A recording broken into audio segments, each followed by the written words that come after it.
Gente Negócios. Oferecimento.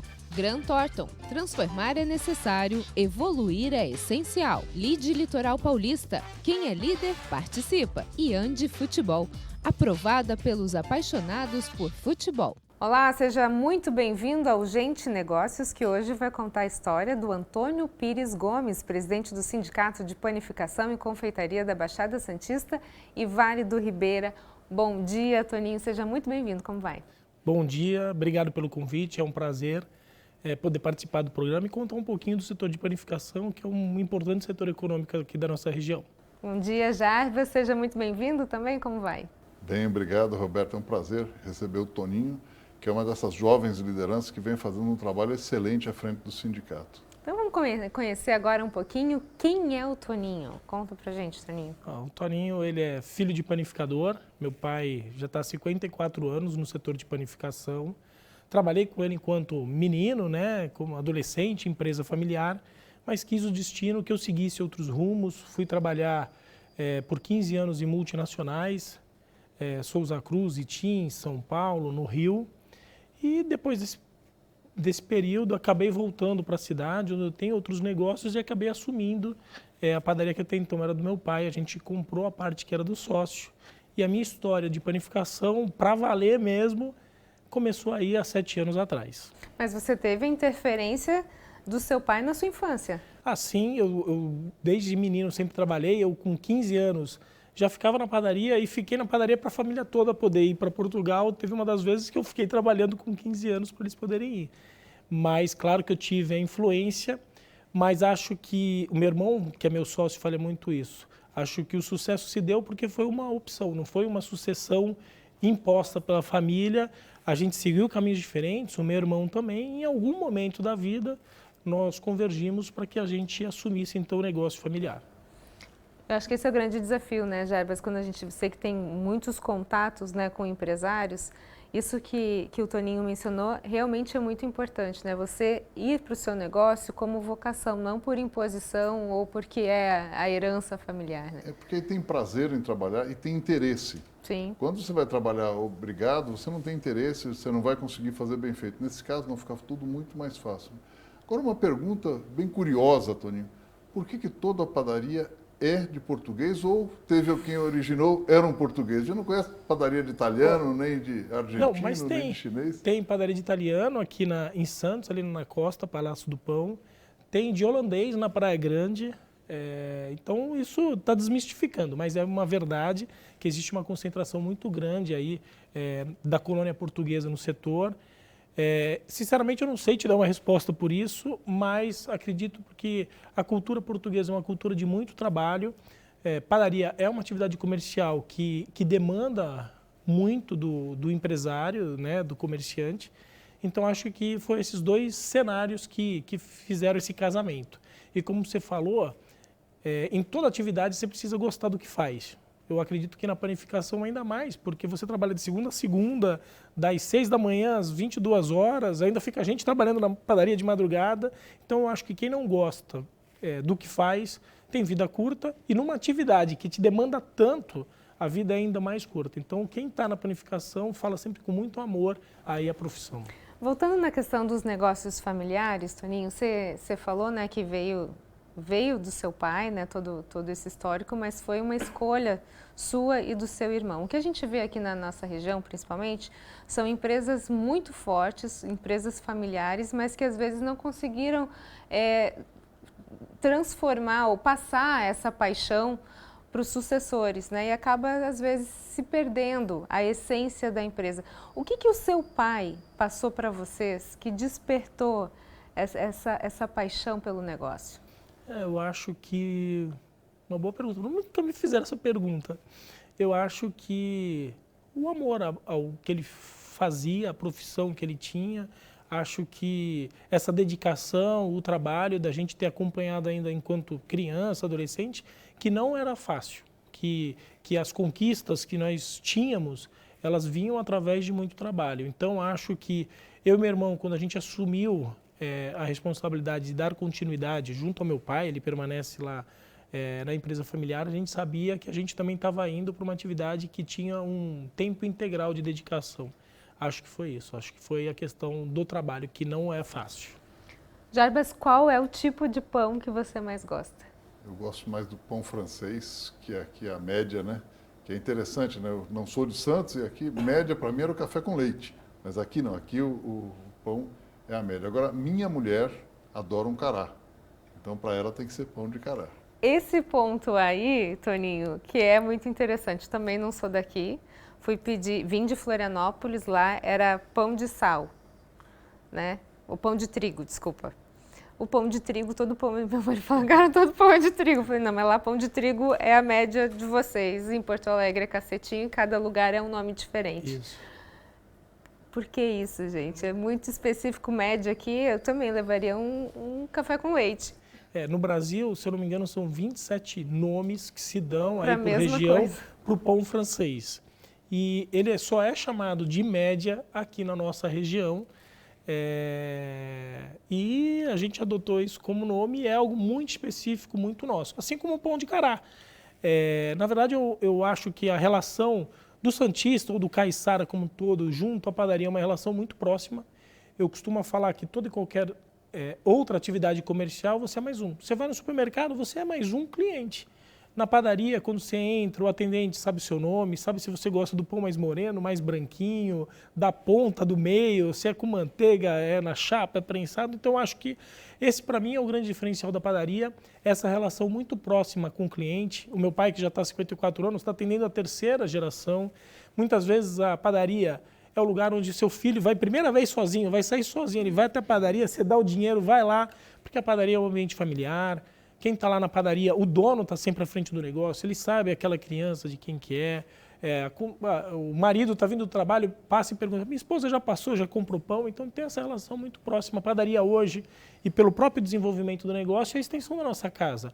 É onde a gente não mais frequenta só para comprar pão e o leite, o café, mas em todos os momentos de compra e consumo, seja no almoço, na sopa, no café da manhã, no cafezinho, no encontro. Então, acho que a padaria acabou se modernizando para poder também atender essa necessidade da população.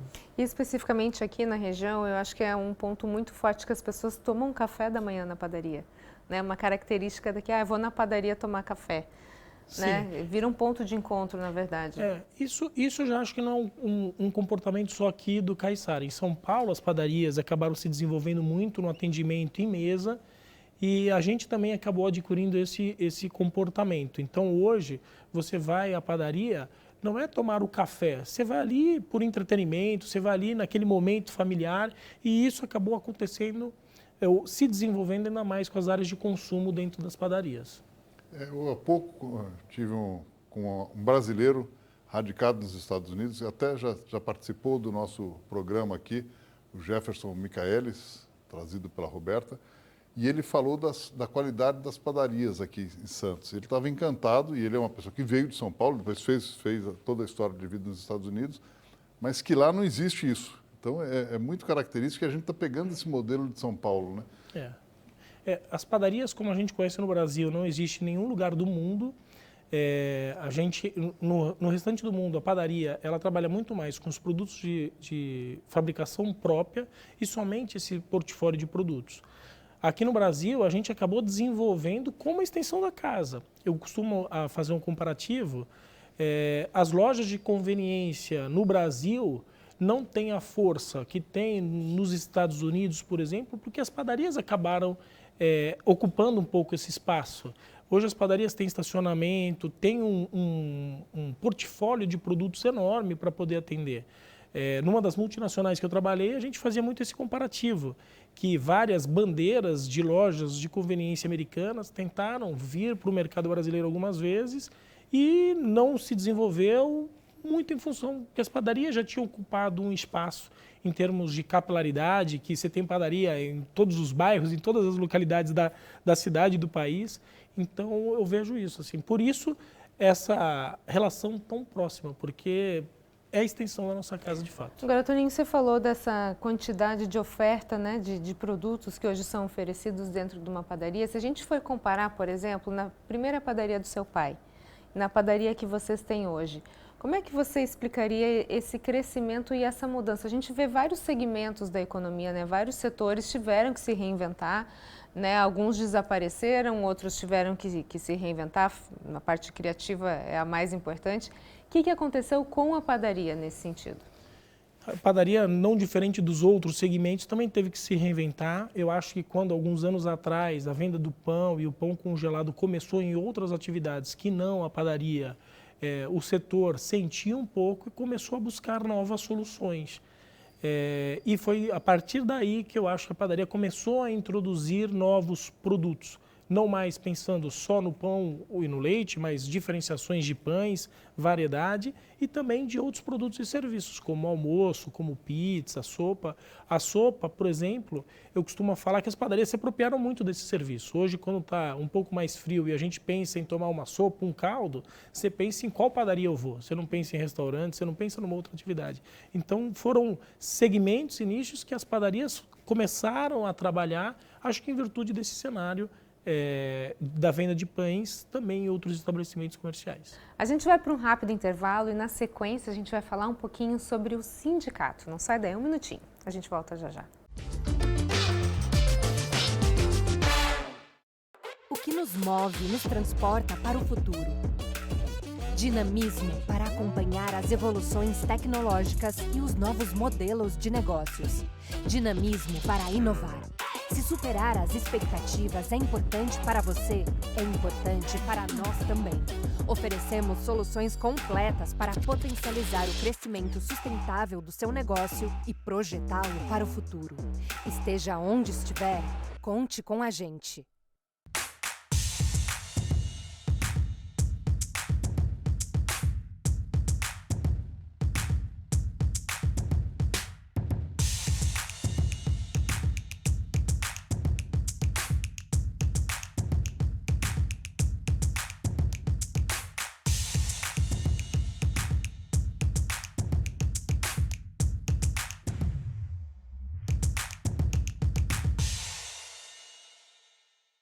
As campeãs da Andi Futebol para você começar o ano com tudo. Mochilas iradas do seu time favorito para chegar com estilo. Chuteiras para mostrar que é craque antes mesmo da bola rolar. E claro, camisas, calções e tudo mais para você marcar vários golaços.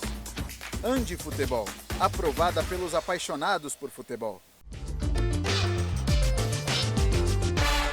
Gente Negócios está de volta hoje conversando com Antônio Pires Gomes, presidente do Sindicato de Panificação e Confeitaria da Baixada Santista e Vale do Ribeira. Toninho, a gente falou um pouquinho sobre o negócio padaria. Queria agora, nesse bloco, entender um pouquinho como é que funciona o setor, o segmento e o sindicato. Por exemplo, quando a gente fala de indústria de panificação, a gente pode dizer que é a maior indústria da nossa região? A indústria de panificação é a maior indústria em 80% dos municípios brasileiros e não é diferente na Baixada Santista e Vale do Ribeira, onde, com exceção do município de Cubatão, a indústria de panificação é a maior indústria em todas as cidades aqui da nossa região. É um setor que emprega muita gente. Vale do Ribeira e Baixada Santista são mais de 1.200 empresas com KINAI de panificação, onde gera-se mais de 15 mil empregos diretos. Hoje, com essas mudanças do setor de panificação, muitas vezes, num único CNPJ, você tem 170 postos de trabalho. É o caso da Nova Era, que é uma padaria conhecida aqui na nossa região, ali na Cunha Moreira. Somente a Nova Era ela emprega 170 pessoas, colaboradores de forma direta. Ou seja, tem muita gente envolvida, né? Quando você fala, por exemplo, quero um pão, aí você pensa, vou acordar, vou pegar o meu pãozinho lá na padaria. Até esse pão chegar na prateleira, muita gente passou por ele. É isso. Né? Como é que é essa cadeia logística do pão? Por mais que o horário padrão das padarias da região é das 6 às 22, às vezes um pouco mais, um pouco menos, a padaria não para, ela fica 24 horas. Para a gente poder atender aí o pedido no café da manhã, tem muita gente trabalhando aí enquanto a gente está descansando, enquanto a gente está dormindo, para poder atender a demanda quando a gente abre a nossa atividade. É uma cadeia gigantesca. Para você ter ideia, 25% dos produtos de consumo de massa, como embutidos e laticínios, aqui na nossa região, passa por uma padaria, 35% das embalagens, mais de 80% da farinha de trigo, 35% tabaco, do cigarro, são consumidos através de uma padaria. Então, é uma indústria muito forte e que consegue fazer uma distribuição de vários itens aí da necessidade dos nossos clientes. Você tocou em alguns pontos importantes, né? A gente tem, por exemplo, laticínios, né? Frios, enfim. Indo um pouquinho para a questão da saúde, hoje a gente tem muitas pessoas com vários tipos de intolerância, né? E a padaria, ela precisa atender vários públicos.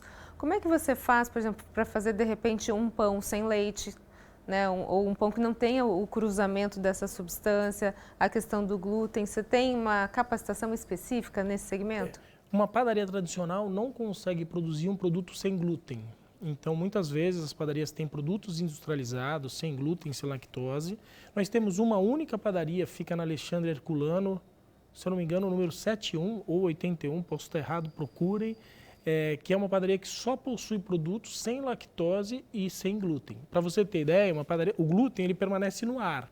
Então, para eu pegar minha padaria e me propor a produzir algo sem glúten, eu teria que fechar 3 dias toda a minha área de produção, fazer uma limpeza muito pesada, porque o glúten ele permanece no ar. Eu não poderia colocar um produto afirmando sem glúten se eu não permanecesse 3 dias com a padaria fechada para produzir somente esse produto. Então, que economicamente ficaria inviável. Né? Então, você tem hoje... É o único estabelecimento que produz, hoje aqui na nossa região, produtos sem glúten e sem lactose do setor de panificação. Toninho, você, quando assumiu o Sinaspan, você e toda a diretoria que trabalha com vocês, com o apoio dos empresários, né, de panificação, vocês fizeram uma grande revolução. Conta um pouquinho dessa gestão, como é que foi nesses anos, essa reforma do prédio, que agora já está na fase final, né? Na verdade, assim, eu... Não tinha pretensões de ser presidente, eu costumo falar que eu estava no lugar errado, na hora errada. Na verdade, o presidente antecessor permaneceu lá há 35 anos, foi uma decisão dele não dar mais continuidade. Obviamente, com 35 anos, nós tínhamos alguns problemas, algumas entidades de panificação foram sendo... nasceram nesse período por discordâncias, né? 35 anos eu não estou falando da pessoa, estou falando do tempo, é muito tempo. A capacidade de oxigenar, de trazer novas ideias, se exaure depois de 35 anos. E me chamaram para tentar ajudar, ver como estava a situação e eu, na tentativa de ajudar, vamos fazer uma reunião, vamos ver como está a situação do prédio, vamos fazer isso. E eu fui, de alguma forma, acho que liderando o processo junto com outras pessoas. Quem vai apresentar? Eu, como trabalhei no mundo corporativo, tinha uma facilidade maior de falar, de apresentar, de fazer o PowerPoint. E eu fui, acho que dando muito a minha cara aquele processo de transição. E numa das reuniões que nós fizemos para compartilhar com todos os empresários do setor, a gente tinha mais de 300 empresários nessa reunião, as entidades paralelas ao sindicato que foram sendo criadas se unificaram caso eu assumisse como presidente. E foi nessa reunião que eu acabei, então, assumindo. No entanto, o Toninho é só uma figura, quem está aqui sentado falando, mas ninguém faz nada sozinho. Tem uma diretoria muito grande por trás, com muito empenho e trabalho de todos. Muitos deles trabalham muito mais do que eu, mas não têm a visibilidade que eu tenho pelo cargo, né? Mas é uma equipe muito forte e que, se não fosse assim, a gente não conseguiria ter avançado tanto. A gente está há 3 anos e meio com essa diretoria, além de ter sanado. No primeiro ano a gente administrou muito olhando o retrovisor, porque a gente herdou muitos problemas financeiros, então a gente acertou a casa. Foi um passo importante a gente ter unificado todo o setor, então aquilo foi um divisor de águas, porque você já começou num outro patamar, porque você atraiu todos os empresários da região que estavam em alguma entidade. A gente teve 2 anos de pandemia, que também prejudicou um pouco as ações do sindicato. A gente terminou a fachada do prédio, ainda tem muita coisa para fazer no prédio, mas é o que você falou, né? O prédio, mesmo tendo ficado parado por 27 anos, quando você vê ele pronto hoje, ele ainda é um prédio moderno, mesmo tendo ficado 27 anos parado, né? Era um projeto muito futurista há 30 anos atrás. E isso dá muita visibilidade, né? O boleto pago que fica na gaveta, as pessoas do setor não veem, a população não vê. Quando você coloca um vidro lá, uma janela, colocou o portão, isso deu muita visibilidade. pessoas que eu conheço de Presidente Prudente, quando viram foto, me ligaram, achei que nunca vi esse prédio, morei sempre em frente, achei que nunca vi o prédio finalizado e acho que foi uma conquista. Mas acho que isso é o que a gente vê. Fizemos vários eventos, a gente fez o maior evento de food service e panificação da Baixada Santista, você esteve lá em abril do ano passado, nós fizemos, o sindicato começou a ter ações no Vale do Ribeira, coisa que tinha se afastado muito daquela região, nós fizemos lá no Senai de registro, o evento em agosto do ano passado, então acho que a gente teve várias iniciativas para fomentar o setor. E acho que o grande legado que essa diretoria vai deixar é a junção. Hoje é muito comum qualquer empresário do setor que tem um problema, ele compartilha nos grupos dos empresários do setor e você tem ali uma série de pessoas para ajudar. Naquele equipamento que quebrou, em qualquer tipo de problema, de mão de obra, estou precisando de um padeiro aqui na urgência, o meu sofreu um acidente, a gente tem ali uma série de facilidades fora do departamento jurídico para poder amparar aí o empresário do setor da nossa região. Pensa-se em algum tipo de curso de capacitação? Isso é fundamental, acho que toda atividade econômica hoje demanda de pessoas, o setor de panificação não é diferente disso. A gente pretende reinaugurar a escola de panificação este ano, de 2023, para a formação de mão de obra de padeiro e confeiteiro. Tem uma média salarial bastante significativa quando a gente pega a média salarial da nossa região. E, num segundo passo, treinar também o atendente, como servir um café, como atender em mesa. São ambições que a gente tem à frente do sindicato, ser uma fonte geradora de qualificação de mão de obra. Porque eu acho que isso é o grande ponto, né, Jarbas? Quando você entra numa padaria, qualquer estabelecimento comercial, você quer ser bem atendido. Isso faz parte da venda do produto. Não adianta você ter um pão maravilhoso e alguém rabugento lá jogando pão na sua cara. Roberto, eu acho que isso na padaria ainda é fundamental. Porque muitos dos produtos que a padaria trabalha são produtos básicos. Pão com manteiga, café, misto quente, são todos produtos que você faz na sua casa. É diferente. Por que eu vou sair da minha casa para... Né? Então, além de ser tem que ser muito bem feito, você tem que ter um atendimento cordial. Porque senão são produtos que... É diferente, eu quero comer uma comida mediterrânea, eu não sei cozinhar, eu vou procurar um restaurante. Agora, parte dos produtos que são oferecidos, ou os principais produtos oferecidos pela padaria, são produtos que a gente consegue fazer em casa. Na pandemia, a gente pode dizer que a padaria passou pela crise? Não, porque, na verdade, todo mundo continuou comendo pão, né? Sim, na verdade... O setor de panificação também foi impactado né, pelas questões da pandemia, mas, obviamente, teve impactos menores do que outros setores econômicos, porque a nossa atividade, por ser uma atividade considerada fundamental, ela permaneceu aberta durante todo o período, fechou 2, 3 dias aqui no município de Santos, com restrições, né? Então, o atendimento em mesa, o consumo no interior da loja, isso não existia, mas a própria população acabou se adequando, comprava o produto, ia comer no carro, levava para a residência. Então, claro que a gente teve um impacto, principalmente aquelas padarias que demandavam ou faturavam um percentual mais significativo nas áreas de consumo, foram mais impactadas. Teve padaria que teve uma queda de faturamento de até 80%, mas a média do setor foi uma queda de 40% no período. Já se recuperou isso? Já se recuperou, acho que principalmente agora no final de 2022, onde a gente está passando de fato aí pela pandemia, já não é um assunto que a gente escuta na mídia, né? Ou que está mais controlado, a gente está voltando a patamares pré-pandemia. Toninho, para a gente fechar aqui, eu acho que a questão social ela é muito importante em qualquer segmento, né? Acho que na padaria vocês têm também uma ação social muito importante no dia 16 de outubro, é isso? Que é o Dia Mundial do Pão. Qual é essa função social que o sindicato tem e que as padarias de uma forma geral? Essa ação específica é uma ação liderada pelo Sinaspan, onde no dia 16/10, como você falou, que é o Dia Mundial do Pão, 30% das vendas do pão francês, da média, são revertidos para instituições de caridade. Já tivemos 3 anos do Dia do Pão Solidário, já foram doados mais de R$70 mil para Casal Benedito e Santos e para Pai de Praia Grande.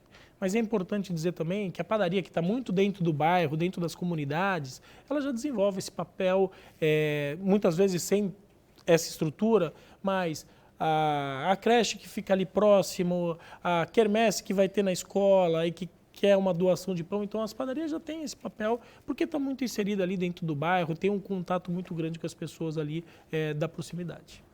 Bendito pão nosso de cada dia, né? É isso, Jarbas.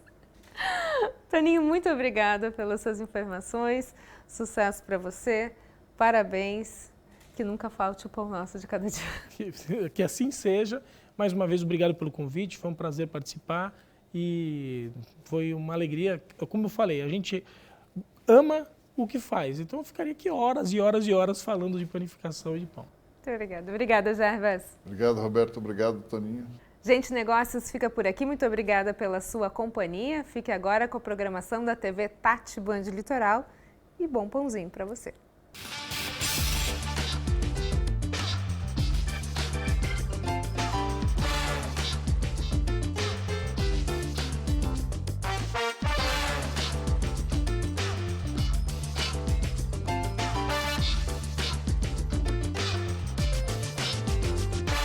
Gente Negócios. Oferecimento. Grant Thornton. Transformar é necessário, evoluir é essencial. Lide Litoral Paulista. Quem é líder, participa. E Andi Futebol. Aprovada pelos apaixonados por futebol. O que nos move e nos transporta para o futuro. Dinamismo para acompanhar as evoluções tecnológicas e os novos modelos de negócios. Dinamismo para inovar. Se superar as expectativas é importante para você, é importante para nós também. Oferecemos soluções completas para potencializar o crescimento sustentável do seu negócio e projetá-lo para o futuro. Esteja onde estiver, conte com a gente.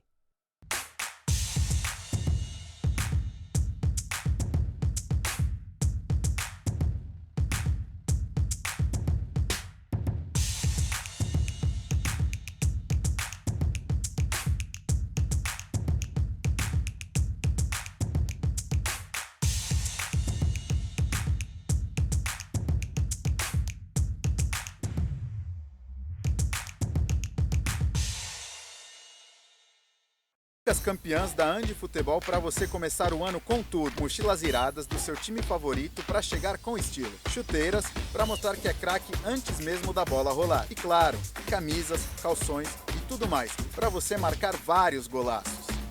Andi Futebol, aprovada pelos apaixonados por futebol.